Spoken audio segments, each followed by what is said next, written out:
looks like, cues to ovulation have been suppressed in humans. And so that's a really weird thing. Like, why did that happen?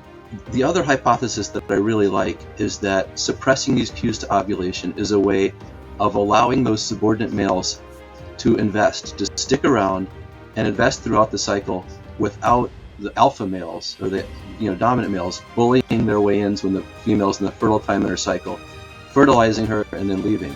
That effect was the greatest in societies where people more often interact with strangers. And so it really looks like a badge of status that it functions when people don't know each other very well.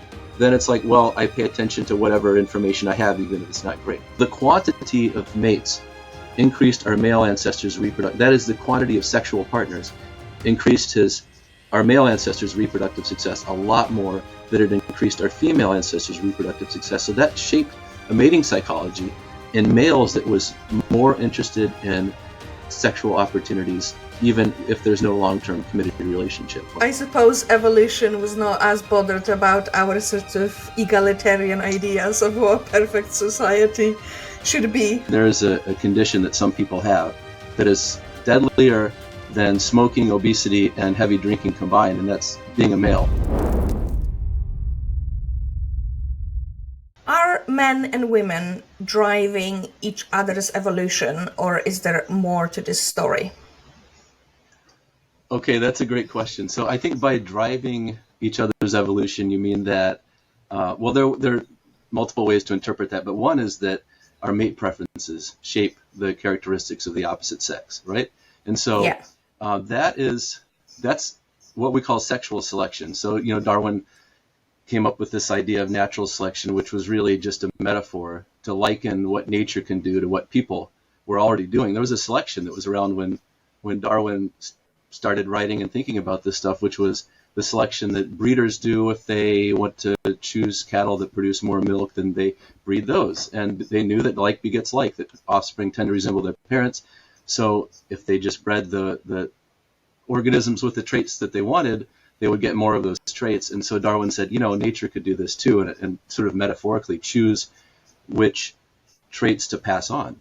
By every generation and every species and every population, there's always variation, and some individuals happen to have characteristics that make them better at reproducing. And Darwin said, so those individuals who have traits that help their reproductive success, those will get passed on into offspring. And because like begets like, offspring will tend to have those traits as well. So then he started thinking about traits like peacock's tail feathers. And actually he wrote in a letter that the thought of a peacock's tail feather made him sick to his stomach, which is, kind of an odd reaction, I think. But what he was thinking about was, natural selection favors traits that he's really thinking about it as increasing survival, and that's an issue because peacock's tail feathers do not increase that male's survival. They are costly to produce and maintain. They make you more obvious to predators and harder to evade predators and so on. And so Darwin started thinking about, there's some traits that might get passed on into the next generation, even though they decrease survival, if they increase mating success, if they increase mating opportunities. And so he called that kind of selection sexual selection, but there are multiple modes of sexual selection, and one of those is mate choice. So the preferences of peahens are very much responsible for the peacocks, bright tail feathers, long feathers with lots of eye spots and things like that. And so that happens across many species, that the preferences of one sex shape the anatomical and behavioral characteristics of the other sex. And for sure that's applied in people as well. But there are other what are called mechanisms of sexual selection, other ways that members of one sex can compete for mating opportunities. And so another one, for example, is contest, what we call contest competition, which is the use of force or threat of force against same-sex competitors to obtain mates. And so you could think of like, male elephant seals duking it out, or bucks with, stags with their antlers fighting for mates. And that seems to have been an important selection pressure on humans as well.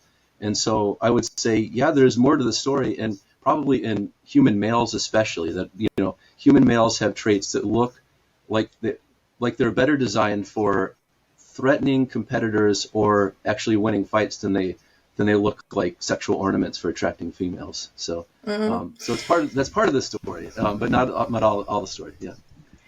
I think that the interesting thing about like the peacocks, for example, and the peahens is that the peahens also pay the price for the male sort of offspring having this huge elaborate tail, because it actually, arguably speaking, decreases the chances of their offspring making it into the future. So Mm, much like with peacock's tail, like I think it is believed that that is purely sexual selection. That is purely to prove to the peahens, look what a awesome peacock I am, because I can live with this huge tail, which is huge cost, and I hmm can still make it in this dangerous world. Good genes. Is that sort of what Right.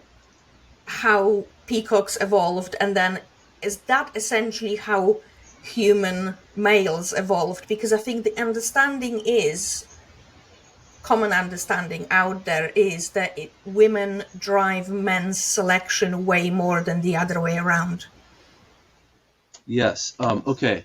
There are a bunch of good things in there to talk about. One of them is this idea that there's a cost to peahens in choosing a male with these traits because it decreases the survival of your offspring, and that's almost certainly true. And that, let's, if we want to talk about humans for a minute, I mean, there is a condition that some people have that is deadlier than smoking, obesity, and heavy drinking combined, and that's being a male. And so sexual selection tends to favor traits that increase mating opportunities, even if, right? Because the difference in longevity is, in the US, it's 6 years, and it's something close to that across every society. And so sexual selection will favor traits that win mating opportunities, even if they're costly to survival. And so then, your point, well, so what are peahens getting out of this for their preference? They're preferring a trait that kills their offspring, that gets them, makes them die sooner. And so it's really important for the trait to be expressed in a sex-specific manner, right? Because males, even though they pay a survival cost, they get a mating benefit. And so overall, it increases reproduction to have this trait. But females, if their reproductive success isn't as strongly tied to mating success, then they're not going to have the same kind of benefit. They're just paying the survival cost. And so it's important for selection to favor some kind of mechanism, and this differs across species. In birds, a lot of the differences in plumage are a result of the genetic sex of their cells. We are X and XY, right? But birds are ZZ and ZW, and females are actually ZW. But anyway, it's the genetic sex of the cells that influences the plumage that they develop more than circulating hormone levels. But in mammals and probably most vertebrates, it has more to do, and birds to some extent, but less, it has more to do with the hormones that are produced. And so in a mammal, what kind of gonads you have, whether you have testes or ovaries, that affects sex hormone production. Sex hormones travel all over the body, and then males and females have pretty much the same DNA, but those genes are expressed differently based on how much testosterone or estradiol is circulating in the body. So that's one thing, is females, by choosing this, are they getting a costly trait? Well, if selection has worked well, it's costly to survival in males, but still benefits reproductive success. And then females don't pay the same cost because they're either not expressing the trait or expressing it to a lower degree. That's one thing. And then the other part of your question was about what is the benefit. And one benefit can be getting sexy sons, having offspring, male offspring that have higher mating success, right? That's an actual name of a hypothesis, the sexy sons hypothesis. But then there, the other potential benefits like, just overall health. That it could be that that only males who have a good, say, immune system are able to produce these costly traits, and so you're actually getting good immune system genes for all of your offspring by choosing those males. So there are multiple potential benefits that could go along with. It could be that just males with a certain characteristic that females prefer have access to more resources or better territories or something like that, and so by choosing the trait, females tend to get the other things that go along with it. So they almost use the tail as a proxy species. for number of other signals. Yeah, it could be. And it just depends on the species. So in sorry, something in my throat. In bullfrogs, for example, but females prefer low-pitched vocalizations, and males, a lot of mate choice in frogs has to be acoustic because it's at night. They're in the reeds. They really can't see each other very well.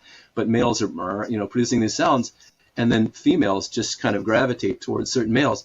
And in bullfrogs, they move towards males that are producing deeper vocalizations because those males tend to be larger, and larger males tend to have defended a better territory for the female to lay her eggs, that lower offspring mortality. And so that's the benefit that female preferences are getting in bullfrogs is if I follow my preference, I'll get access to a better quality territory where fewer of my eggs will be eaten by predators. And then it just depends on the species and the trait.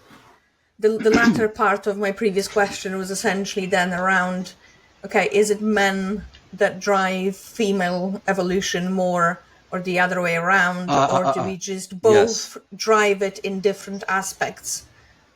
Okay, yeah, sorry I didn't answer that. The answer to that one is, I say this with fairly high confidence, but nothing is known for certain in science, right? But it looks like that females have a stronger influence on males, and that's I think what you were suggesting. However, people are weird for a primate, and actually weird for a mammal, because in 95% of mammal species, males aren't doing anything other than mating with females. They don't have a monogamous mating system. They're not providing resources for females or offspring, or caring for offspring or anything like that. And humans, it's different, right? And so that happened, we don't know when, but maybe around a couple of million years ago when we started incorporating a lot more meat into our diet, when we started becoming good hunters. Then our male ancestors could actually do something, provide a resource to females, where, if you eat fruit and leaves, there's not a whole lot you can do to bring back stuff. Like bringing back a bundle of leaves doesn't really help much. The forest is green, but you see in other species, well, I mean, really, I got you a branch. Wonderful. But bringing back a huge packet of protein, calories, fat, and whatever in the form of meat is huge. And you see this in other species where, like say birds, like the vast majority of bird species have social monogamy, where a male and female make the nest together and incubate the eggs together. The eggs hatch, and they both go off and get insects and bring them back and feed the nestlings and so on. And it's very much more cooperative. And the reason is because neither sex is really better equipped to invest in offspring, right? So for males, it's like, well, I could increase my reproductive success by increasing the reproductive success of my mate, by increasing the survival of my offspring, and so on. That is not the case in most mammals, because mammals by definition have mammary glands and they have lactation, and females only can do that. And so everything is already biased in the direction of males can't do as much. So but that probably changed once males started to be able to actually do something by bringing back resources. And so to get back to your question, because males and humans really do invest in mates and offspring much more than they do in other mammal species, then it's important to be judicious about where that investment goes. And so our human males have evolved to be quite choosy compared to most mammals. And so there's probably been fairly strong selection on human females as well to be the kinds of mates that males would like to invest in, And so name one other primate species where females have permanent sexual ornaments. But, in humans, body fat distribution, like fat on the breasts and hips, that looks like a sexually selected trait. It looks like a sexual ornament. Other primates don't put their fat there, right? And it emerges at sexual maturity, and there's, demonstrably influences, mating success or attractiveness to mates. And so even though females have probably been a stronger selection pressure on males in humans, because male reproductive success is probably more strongly tied to their mating success, it's been unusually strong in human females as well. For that reason, because of the male investment. Yeah, and then in terms of the when females are actually sort of fertile, because human females have evolved a system where it's not really that straightforward to tell when she is actually able to get pregnant. Does that sort of go together in terms of like the men or the males' higher investment is always there, where females have got that sort of hidden cycle? Mm-hmm. Yeah, that's a really great question. I am very interested in this topic of, so in many mammals, there's a very pronounced estrus. That is, around the fertile time in the cycle, close to ovulation, females change dramatically in their behavior. They're more receptive to males. In some species, they're really not receptive to the sexual advances at all unless they're in the fertile part of the cycle. Proceptive sometimes, so actually soliciting copulations. In many mammal species that live in multi-male, multi-female groups like us, females have estrus swellings, like your genital swellings that are, I mean, anybody can Google it, but it's some of these species, they're enormous, and is swellings it of the genitals. Bonobos that like you can't chimps and miss bonobos, it? yeah, right. You can't miss it, in a bunch of different sort of Asian and African monkeys also, and we're apes, but anyway, okay.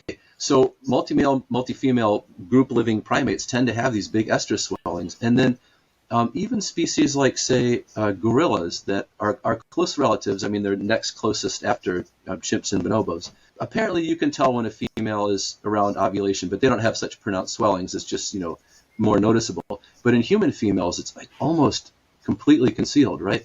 Like, we've done research, and other labs have done research to suggest, well, if you do a carefully designed study with looking at the same females 2 different times in the cycle, and you have really standardized photographs or voice recordings, people can tell, but it's not that big of a difference, right? I mean, really, it looks like cues to ovulation have been suppressed in humans. And so that's a really weird thing. Like, why did that happen?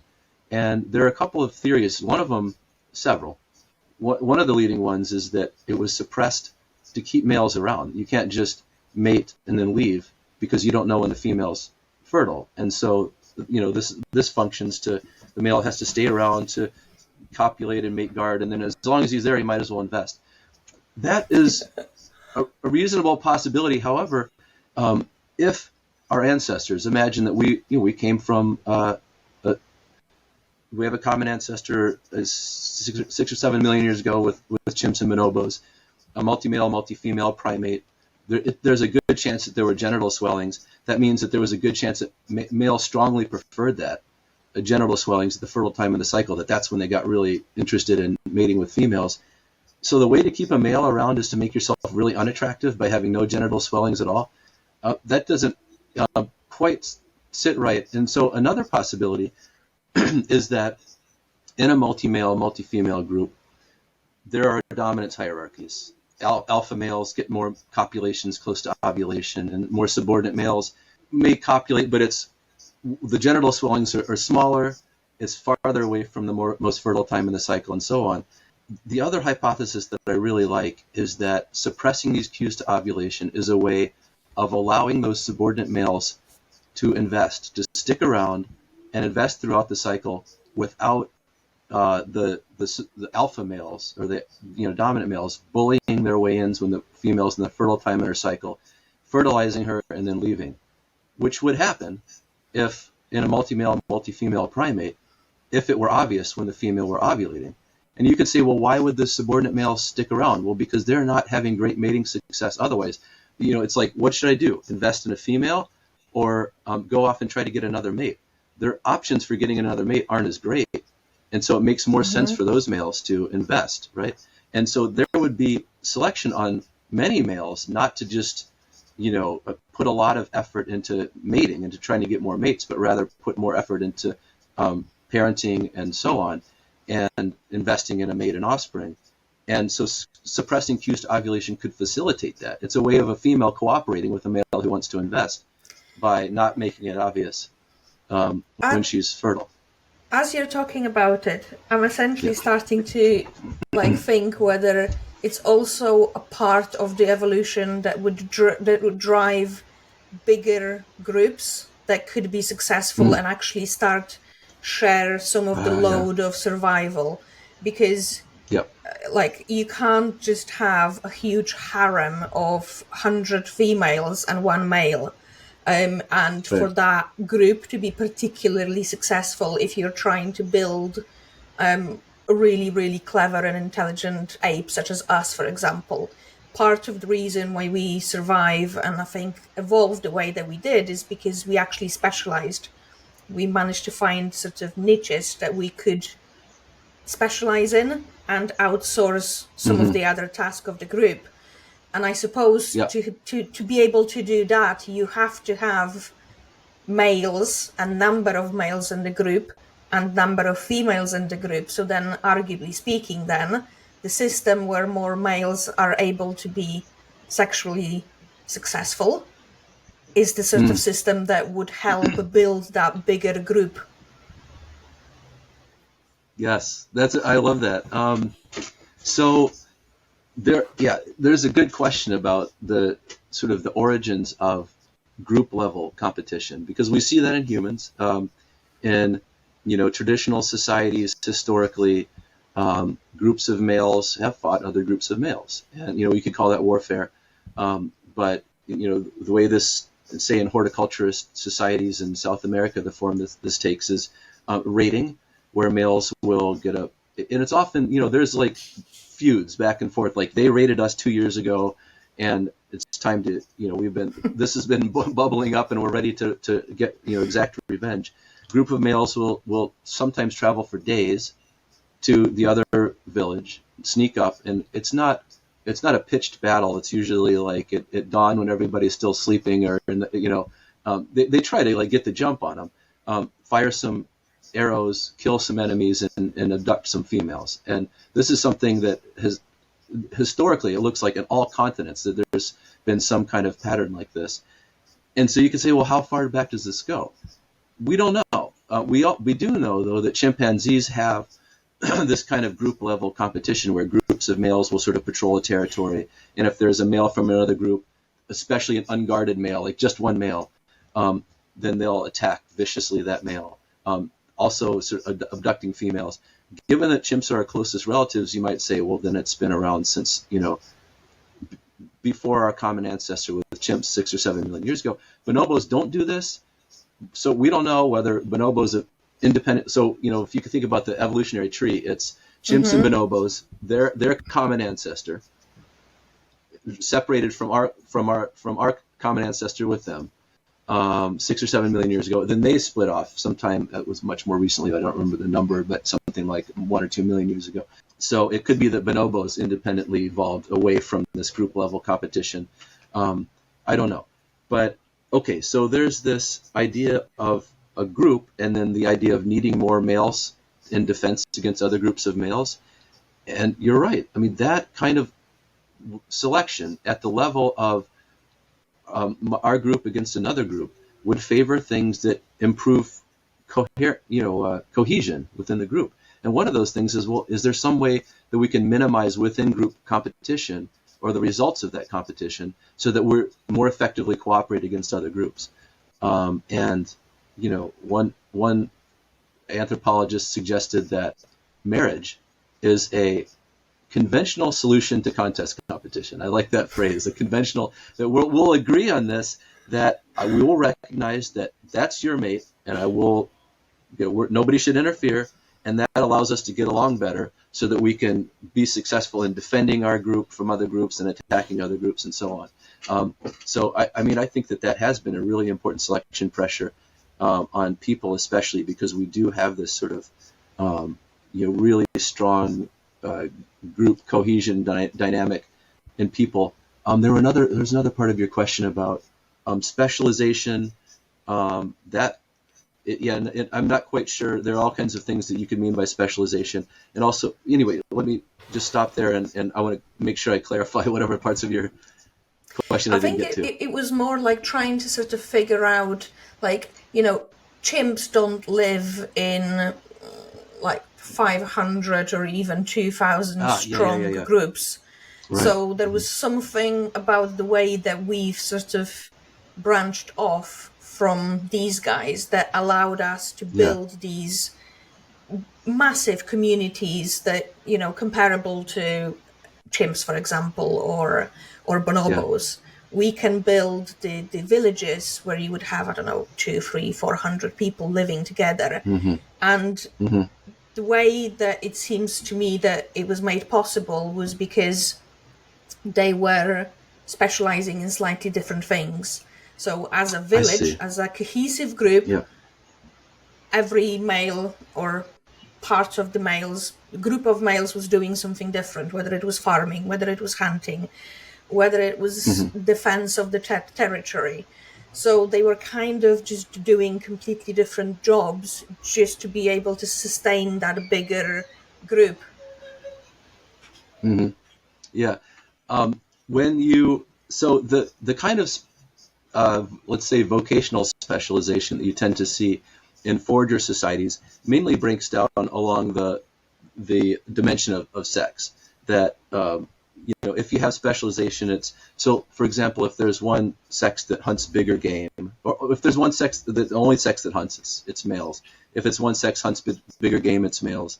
And a lot of this has to do with you know, just differences in reproductive characteristics, right? That if you're pregnant or breastfeeding, that you know, it's much harder to, you know, travel miles and miles away and track game and things like that. And so it makes sense to stay closer to the home base and forage there.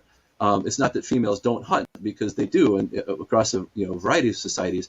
But the jobs that make you venture farther away and are maybe physically riskier and that sort of thing, those tend to be done by males. So that's mostly the kind of special, and then childcare tends to be more a female occupation, right?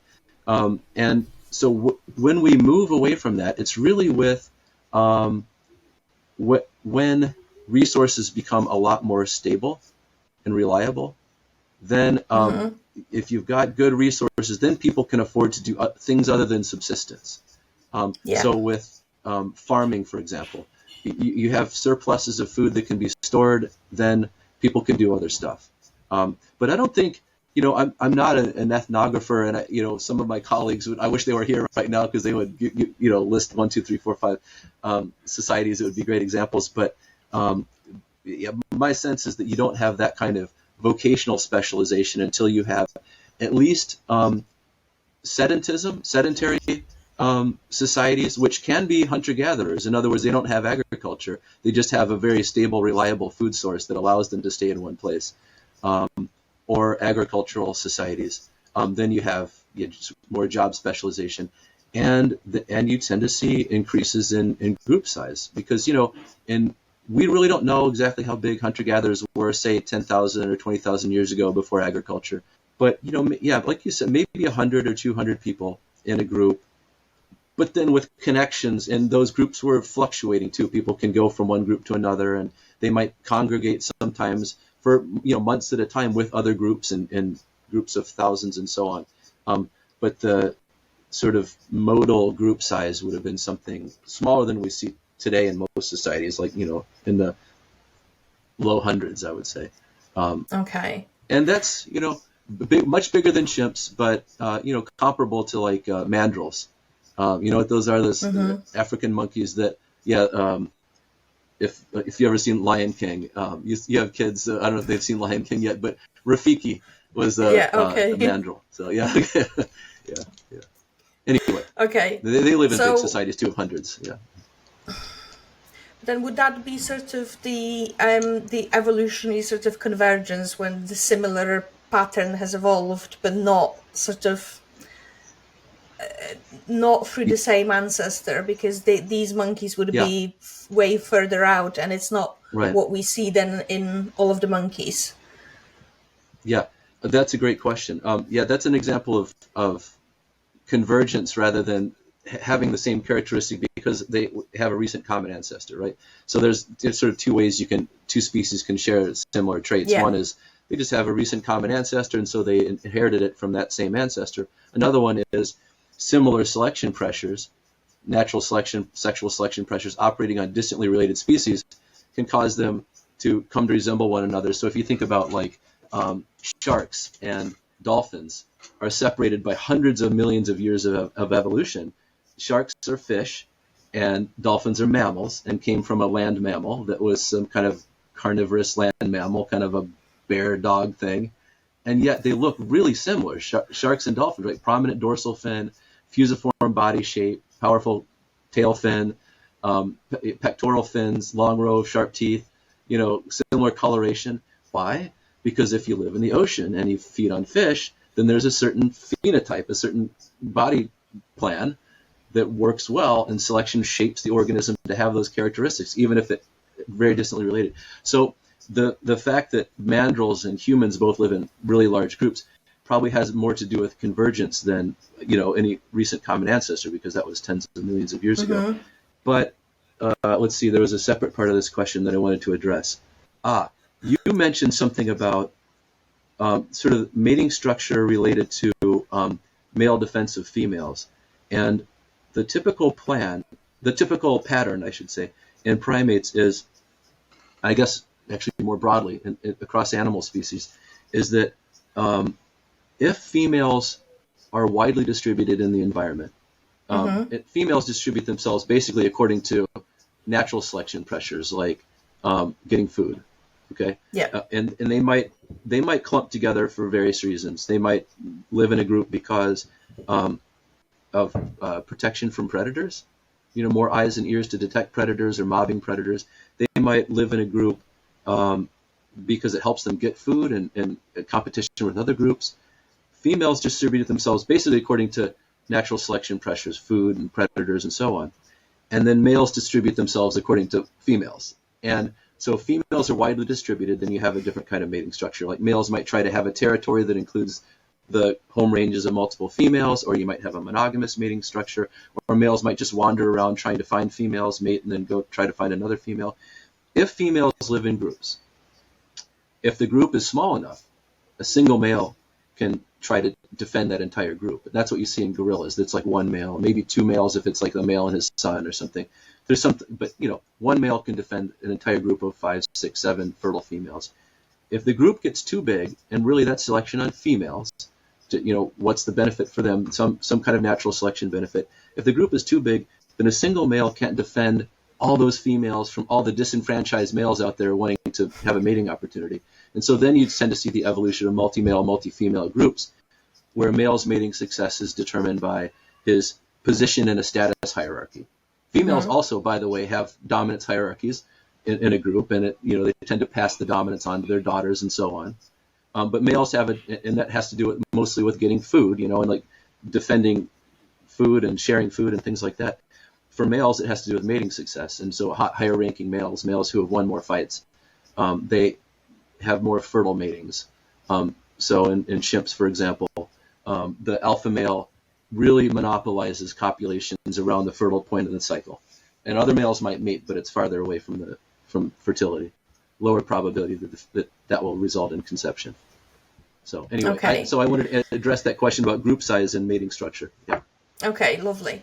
So let's then move on to a lot of research that you've done, and it was essentially around the evolution of male voices and sort of how the tonality of human male voices has changed, and perhaps what that has got a function, because it seems that voices in particular are slightly different. So what have you found when it comes to human voices? Yes, that's a great question, and it's something that I've been studying for almost a quarter of a century now.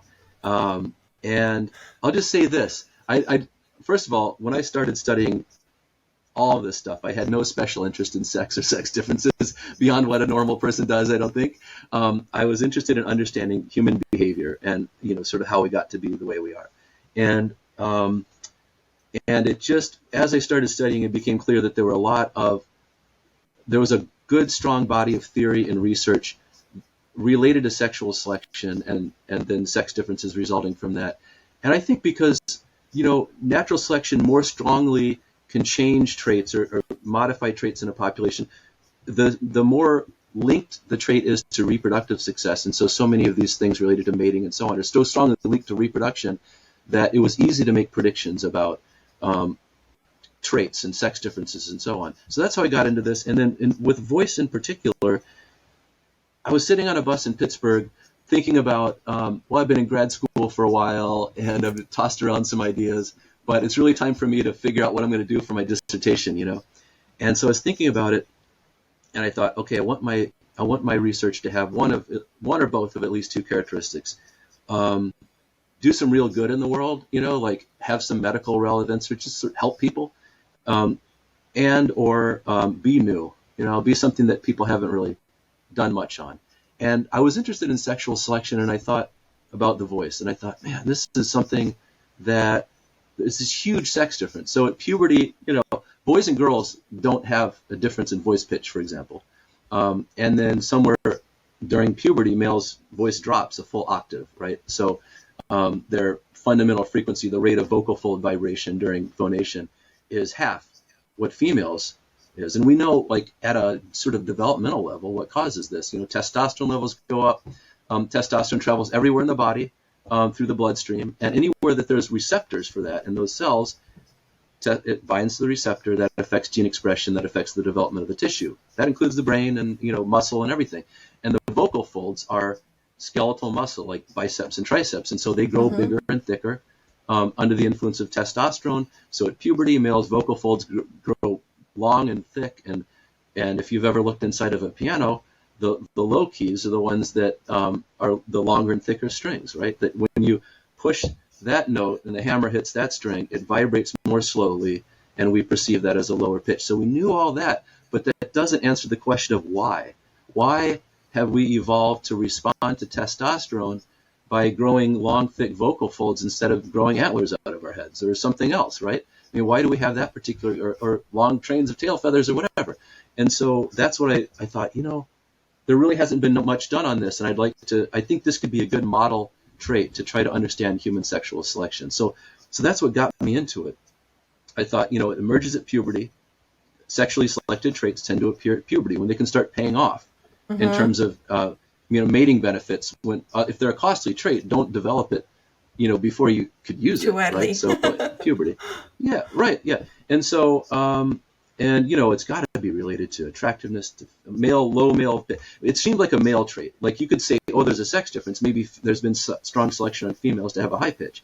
That's possible. But if you look at which sex changes at puberty, it's females don't go up. In fact, their voice pitch just very, very gradually goes down over the lifetime. But at puberty, males goes boom, right? It tanks, right? And so it seems like, okay, this is a male trait, really, like low pitch. And so then I thought, yeah, okay, so it seems like it's got to affect something: attractiveness to females, dominance among males, and so that's what got me studying it. And what I found was, initially, it seemed like, okay, it affects both. Like women prefer a deep male voice, but a little bit below the male average, but not too deep. And that's kind of a general pattern that you see. Like tall is good, but not too tall. Muscular is good, but not too muscular, and so on, right? And so, but for males, when I manipulated voice pitch in males and had other males say, how dominant is this guy? How likely would he be to win a fight? Huge effect, like 15 times as big of an effect, and very linear. Like the lower the pitch, the more dominant. It wasn't like some kind of curvilinear thing like for females where it's like it's more attractive up to a point and then it becomes less attractive and starts to sound weird. For males, it's like the deeper, the scarier, And so that was the initial research, and then we've done lots of sort of cross-cultural stuff since then, and basically find that result. Although I'd say the effect on attractiveness to females is stronger than I initially thought, but it still has a bigger effect on perceptions of dominance among males. So the trait looks like it was designed by sexual selection mainly as a sort of threat, or a way of males exaggerating their size to seem like a bigger, scarier primate that they could then win status among other males. And so that's where we were about, a couple of years ago. And then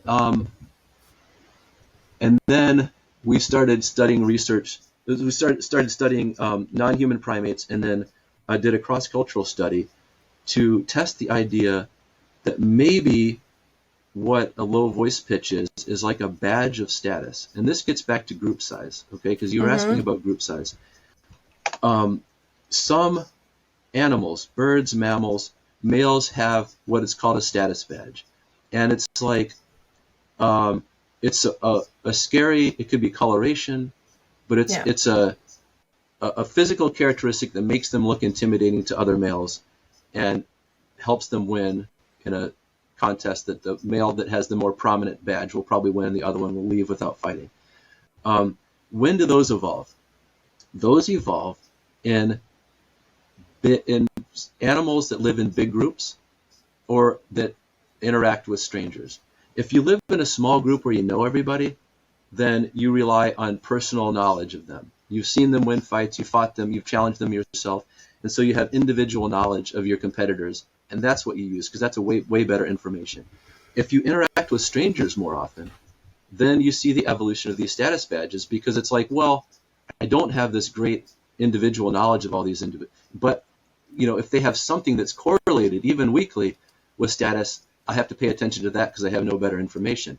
So that's when these things tend to evolve, and we started thinking about voice pitch as maybe it's kind of like a status badge. We did 2 studies. One of them was a cross-species comparison of primates. And this is To Ong, my former PhD student, led this stuff. And I have to mention his name because he was, the guy doing it. I mean, he deserves the credit. But we did one study where we looked across humans and non-human primates of many different species. And we said, when do males evolve low pitch relative to females? And it was in species where that live in large groups, where you're less likely to know everybody intimately.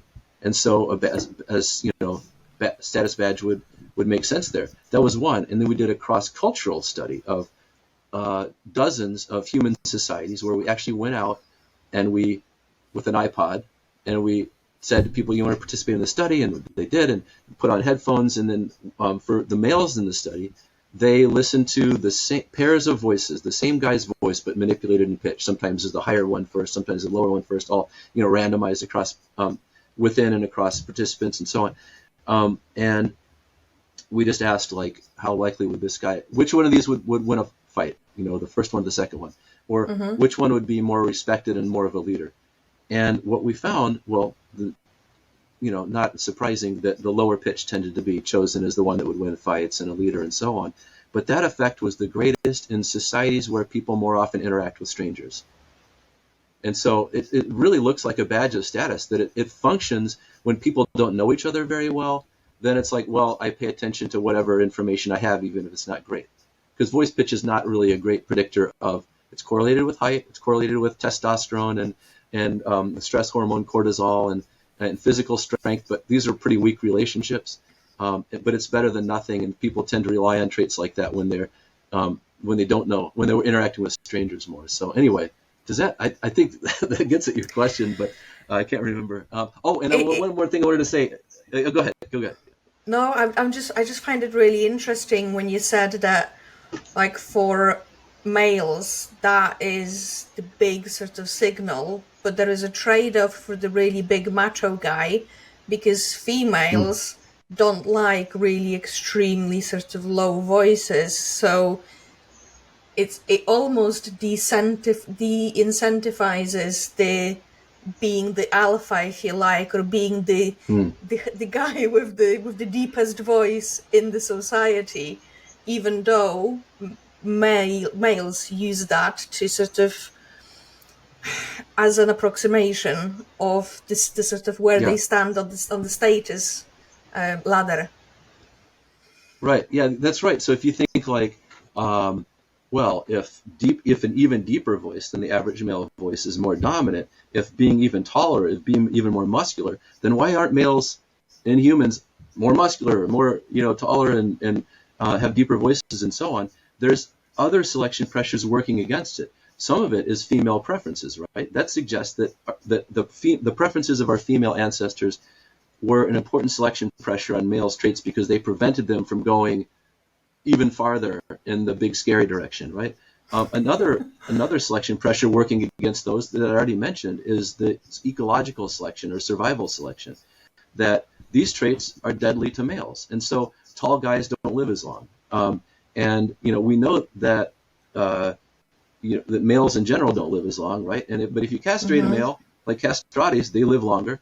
And so these traits can be costly, not only in terms of making males, less attractive to females, but also they shorten their lives.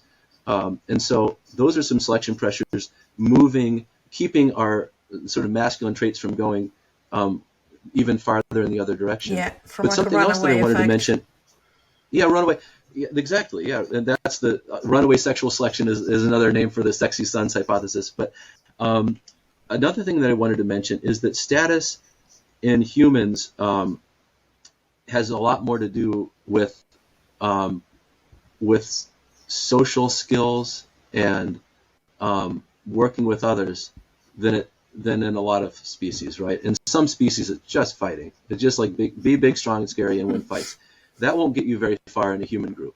That'll get you in jail in our society, or ostracized in other societies. That, like, people will not tolerate a despot to a certain point. Like, this person has to be providing benefits in some way to the group, or not be out of control.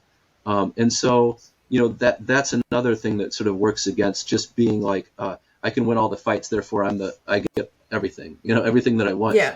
We are good cooperators, and furthermore, we're by far the deadliest land animal on the planet, and animal on the planet, and that has a lot to do with our weapons, right? And that in every society, anybody can kill anybody, and so where they live, right? Where they sleep in a traditional society, and so that also prevents despotism and the evolution of just extreme male combat. We're actually, if you put two male gorillas in the same enclosure in the zoo, they would fight. You could do that with two human males, and they'd be fine. They get along just fine. You can put two elephant seals in the same place. We're good cooperators. The default mode is generally cooperation, but there's always competition and conflict. But so I think that's something else that's sort of working against going to extremes in terms of these sexually selected traits. I think where I sort of want to, and I did tell you that before we spoke, that I'll be asking potentially the impossible from you, but it's essentially trying to distill how much pull factor, if you like, and I'm using that word, I'm not sure whether it's the best word to use, how much pull factor our sexual evolution actually has on our behavior, because it's clearly not deterministic, but it's clearly got effect, otherwise we wouldn't see the sex differences. Right. How should we think about the evolutionary sort of forces that are influencing our behavior? How strong are they really? Okay, great question. Let me say that's going to vary a lot across traits. Okay, so for example, there's been strong selection on males to be mainly attracted to females, and females to be mainly attracted to males, and of course there's variation in that, right? But that's a very large sex difference in every society. On average, males tend to be more attracted to females, and vice versa. That's a really strong selection pressure that's operated on our ancestors. And if you ask, like, how malleable is that culturally? Not very.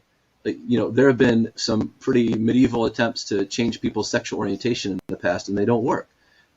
So there's a trait where there's just not a lot of social manipulation you can do to somebody to change their sexual orientation. You can change people's behavior with reward and punishment and so on, but actually what they're attracted to, not much. But then other things, I think, are way more malleable. And the thing is, it's really important to be, I think what it does is it helps thinking about this stuff from an evolutionary perspective, gives us a theoretical framework to predict and understand our psychological and behavioral predispositions. And I think it's really important to do this kind of work, because then it makes us aware of our biases. And so in the context of my voice research, I've thought, okay, so there's plenty of research from my lab and other labs that suggest that when people listen to a voice, if it's lower in pitch and lower in timbre, they think, oh, that's a leader. Oh, that's somebody that's an expert. Oh, I'd like to listen to them and do what they say. And that's okay. Maybe that makes sense in the evolutionary past, when males, the threat of aggression is stronger and so on, where we don't have police forces and you can bully me if you want, but you're going to go to jail. However, now I think it's important, because does leadership correlate with voice pitch? Wouldn't that unfairly bias certain groups? Like females have a higher pitch. Are they worse CEO? Maybe better, but it's important then to be aware of these things. Or political elections. There's research on that if people were asked about political candidates, in both male and female voices, they'd prefer the candidate. They tend to choose the candidate with a lower pitch. Is there any correlation between voice pitch and your competency as a politician? Probably not. And if there is, it may be in the opposite direction that we're thinking.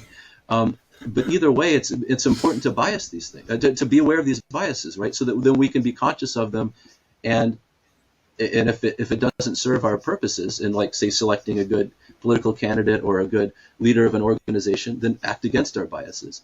So things like that, I think we could probably do a lot with sort of social awareness and to act against our predispositions that I suppose you could call innate, because some of this is probably unlearned. Like babies also, before they have been exposed to lots of media, pay attention to low pitched voices and things like that, react differently to males. A beard is scary to babies, like right away, unless their dad has one.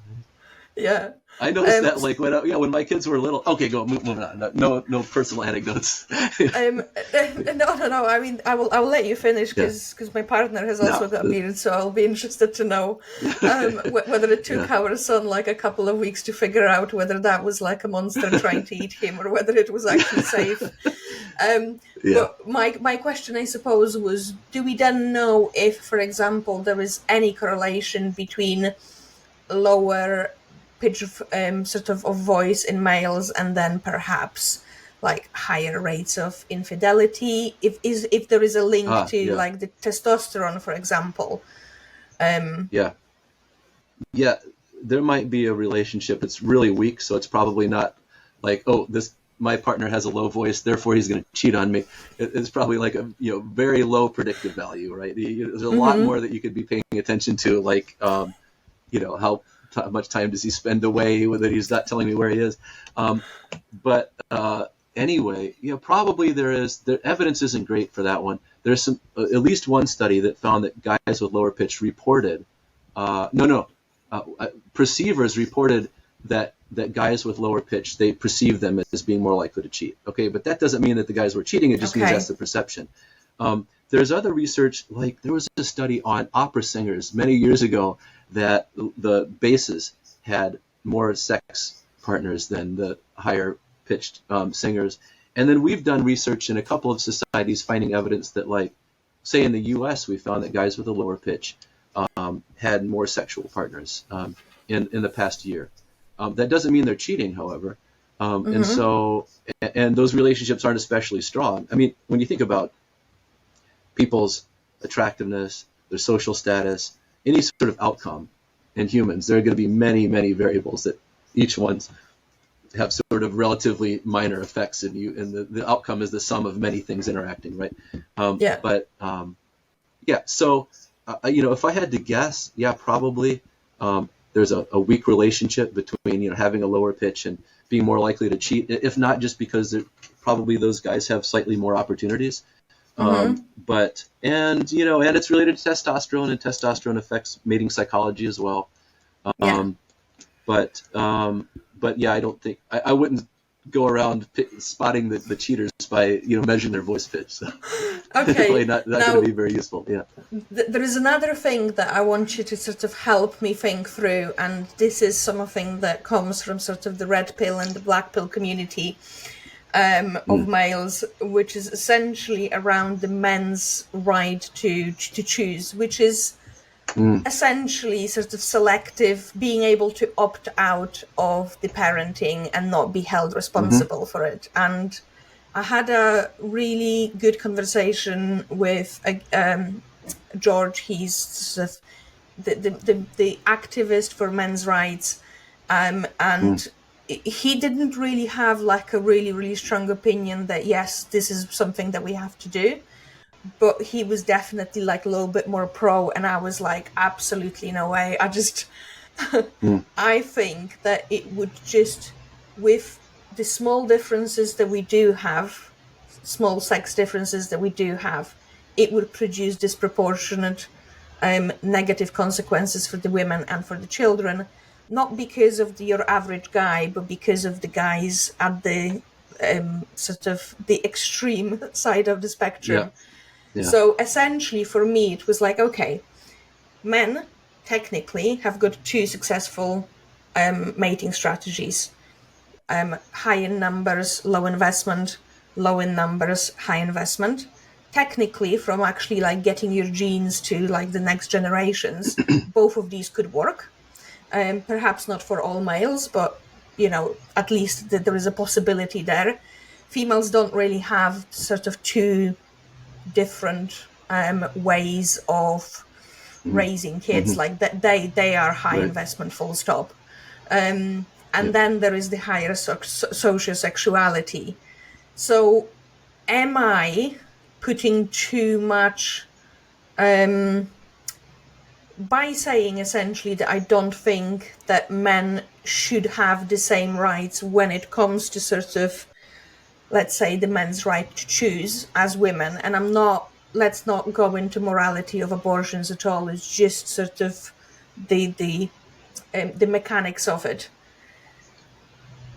I think that if we did have the completely equal opportunities in terms of giving the same opportunity to behave like women do for men, that would produce very disproportionately negative effects because of that very small percentage of guys right at the end of the sort of spectrum that would game that system like mad. So am I putting too much importance on the evolution, or how do you think about that from the evolutionary point of view? Good, thank you. Yeah, and I'm glad you asked me from the evolutionary point of view, because I want to preface this by saying there are two things I can address. One of them is, what would you predict based on knowledge about human psychology and maybe evolutionary theory, and the other one is what should happen. And the what should happen, I'm very circumspect about saying what I think should happen, and the reason why is this. I think that there is everybody has biases, right? We have biases about the way that we want things to be, and even the way that we think things are, and so in academia and in science and in medicine, ideology can sometimes bias the research that we do, the questions that we ask, the way that we study the things that we study, the way that we interpret the data, and I do my very best to dissociate my preferences for the way that I would like things to be, and also the way that I think things are, from the science that I do. I think it's important for us to learn the way the world really is, and then use that knowledge to try to make the world better. Not have ideas about the way I would like things to be, and then let me collect some data to show that it is that way, and therefore we're all happy, right? So I'm reluctant to sort of give my opinion, to just try to be a good researcher and scientist about how things should be. But if you want to ask me about how it would likely be, I think you're right.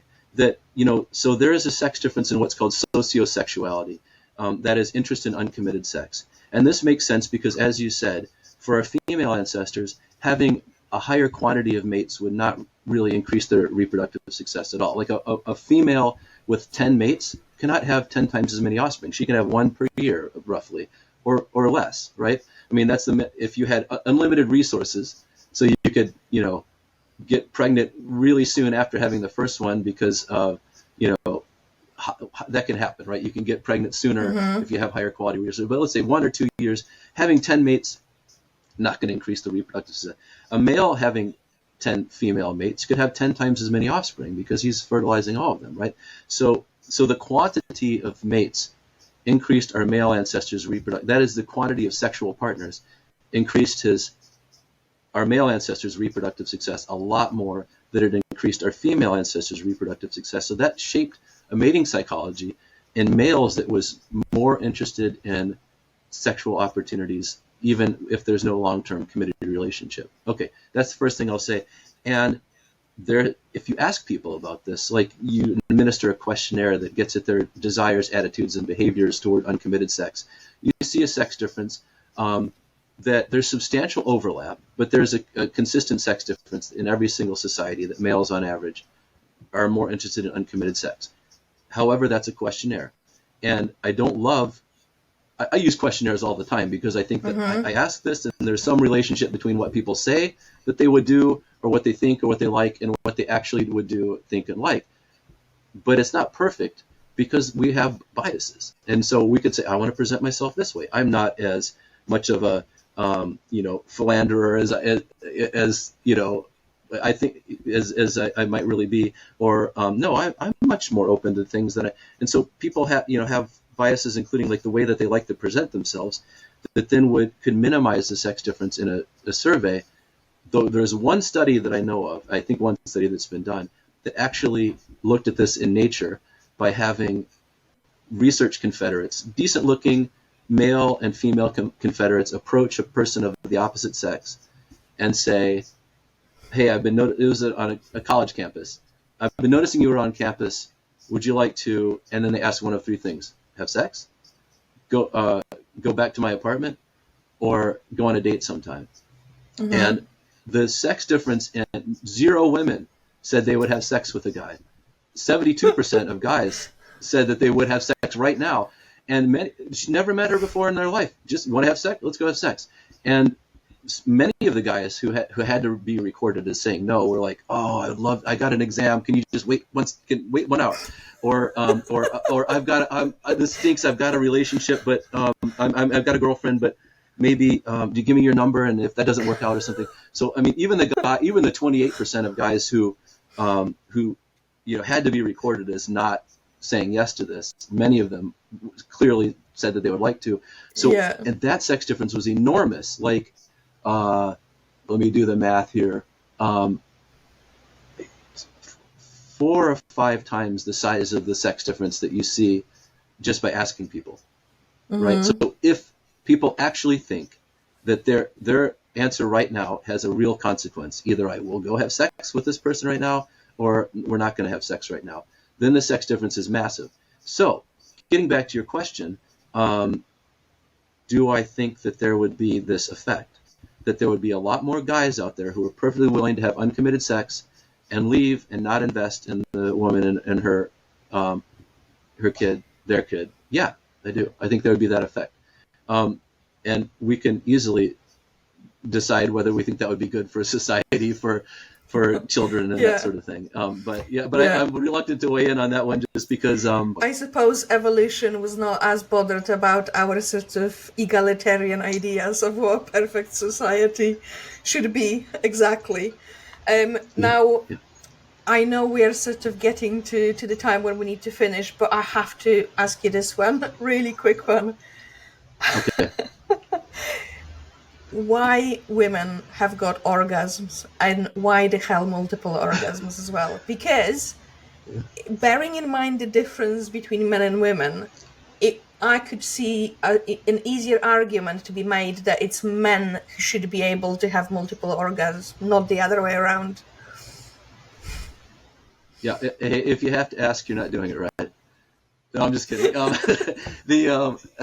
Okay, so men very reliably ejaculate and have orgasms, right?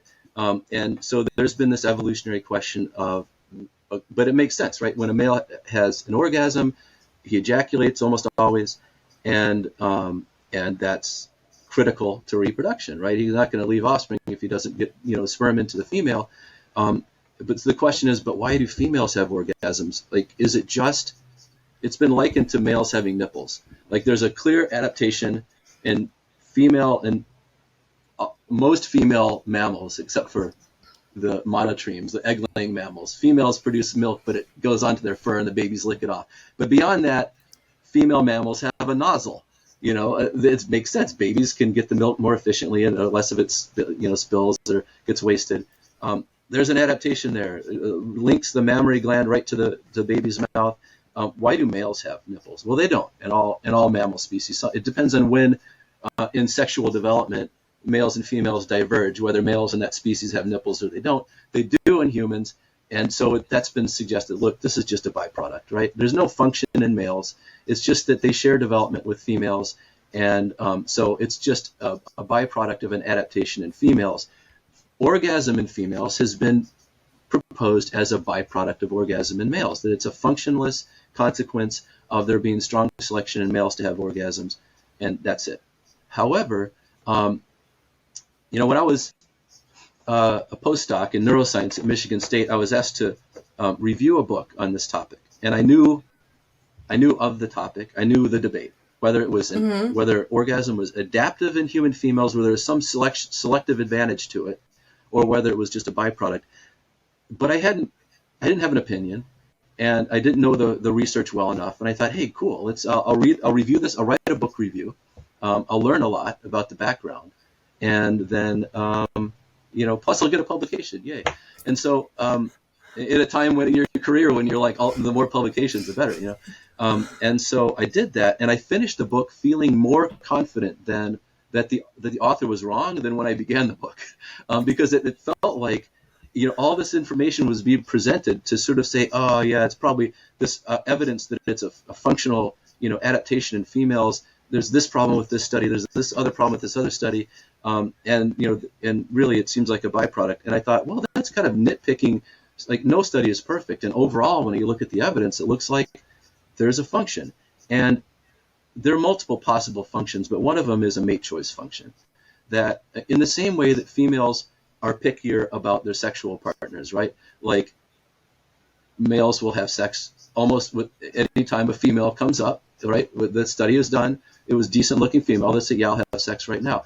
Females are pickier about their sexual partners, and orgasm could be another way of choosing mates by choosing a couple of ways. One is, if you have an orgasm, it might make you feel more bonded to your partner and want to continue to have a relationship. The hormone oxytocin is released with sexual arousal, but especially at orgasm in women, and that has an effect on sort of feelings of social closeness, and so that's one possible effect. Another one is that there's a variety of sort of indirect evidence, but quite good indirect evidence, that orgasm increases the probability of conception, that it causes the smooth muscles of the female reproductive tract to move sperm up toward the egg, and that basically it moves sperm out of the uterus and into the oviducts. But the closer you are to ovulation, the more it's just going up the oviduct where the egg is coming down. And the evidence for that is, there's a few lines, but one of my favorites, is that if you, in two different studies, different labs, treated females with oxytocin, the hormone that's released at orgasm, and looked at the effect on a fluid that's the same viscosity as semen, that was deposited just outside the cervix in the vagina, and it was brought up, the closer they were to ovulation, it was brought up following oxytocin treatment and brought up toward the egg. And so the hormone that's released at orgasm, when women are treated with this, it brings sperm toward the egg. I mean, the ideal study would be one that looked at women. This would be cool. There have been studies done like this where it's couples trying to conceive, and you can look at, well, when did they have sex, and and then did this result in having a baby? And so you can figure out, like, what's the probability on different days of the cycle that women are fertile. And that's how we get these data on, well, the day of ovulation is pretty fertile, the day before is even more fertile, and then the day before that is a little less fertile, and so on. We get these little windows from just having couples record when they had sex and then figuring out whether they got pregnant or not. You could do a study like that, but also have people women record about their orgasms. And you could say, does that give you a boost? And I think that the circumstantial evidence suggests that it would. That if women had sex on a certain day, if they had an orgasm during that, and maybe multiple orgasms, you asked about that before too, if orgasms have to do with causing smooth muscle basically peristaltic contractions, the same way that, I don't know if you ever did this when you were a kid. I think it was probably in second grade for me. We stood on our hands and this is in class. Handstand, so your feet are up, drink a Coke, and you can still swallow it, right? Even though it's going against gravity. Because there are muscles in your esophagus that do this as they contract to push things down, right?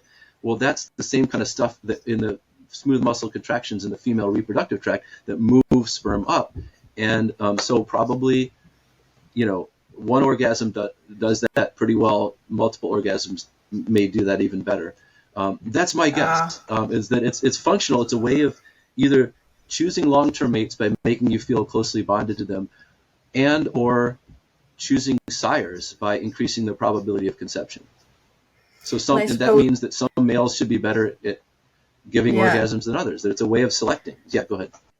And I suppose the fact that females are also way higher on disgust sensitivity means that, again, it's like a female that will then be that will orgasm not once but then a couple of times, like it's for the right guy, or whatever, the guy that would really sort of push the right buttons of that female to get through these sort of obstacles, I suppose, to conception. Well, this has been fascinating. I could talk to you for way longer. I know you have to go. For the people that who are interested in what you study, what is it that you're kind of looking into right now, and where can people find your work online? Okay. Well, many studies, probably 2 or 3 dozen studies, but I'll just say they generally fall into 2 categories. One of them is looking at the effects of sexual selection on human psychology, behavior, and other traits. And then the other sort of prong of our research is on the processes of sexual differentiation, especially the influence of sex hormones. And so that's the kind of the stuff we're studying. And if we had more time, we could talk about specific studies that we're doing. Where they can find, so Google Scholar is a good place to look for articles recently published, or any articles published by somebody. My lab website is the Behavior, Endocrinology, and Evolution Lab in the Department of Anthropology at Penn State. So I think the lab website is like Beal Lab or B Lab, something like that. I don't know. Anyway, but if you just Googled my name right. Okay, thanks. Yeah, that's where I would go to find out sort of generally what we're working on. And then, Google Scholar is a great place to find out like what people are publishing. So. Okay, lovely. Ladies and gentlemen, I give you Professor David Putz. Thank you. Yeah, it was great talking to you. Thank you for tuning in to Wisdom Rebellion. Before you go, if you enjoyed the conversation, please consider subscribing. It massively helps with keeping the show on the road so we can all build a wiser world together. And if you loved this video, you will also love this one. I'll see you there.